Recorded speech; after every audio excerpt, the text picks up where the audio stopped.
आणि येणाऱ्या 6 महिन्यामध्ये काळ्या दगडावरची पांढरी रेघ आहे की यशोमतीताई ठाकूर ह्या भाजपमध्ये दिसतील. आमच्या भावाला जोक मारायची सवय आहे. अफवा, गोंधळ, नाटक, नौटंकी सगळ्या गोष्टी करायची सवय आहे.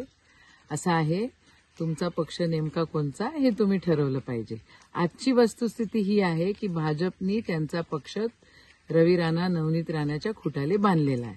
आता राहिला विषय माझा. मी जन्मली इथे, मरणार इथेच आहे. सत्य काय आहे ते लोकांना माहिती आहे. आणि तुम्ही जी गुंडागर्दी, दादागिरी करतायत हे लोकांना अजिबात आवडत नाहीये.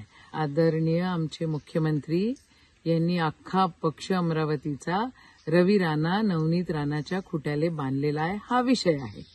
आता तुम्ही म्हटला काळ्या दगडावरची पांढरी रेष, मी म्हटलो पांढऱ्या दगडावरची काळी रेष अशी आहे की जेव्हा भाजपचा तुमचा उपयोग संपून जाईल तेव्हा भाजप तुम्हालाच फेकटून देणार आहे. चव आहे कोल्हापुरी, गोकुळ लई भारी.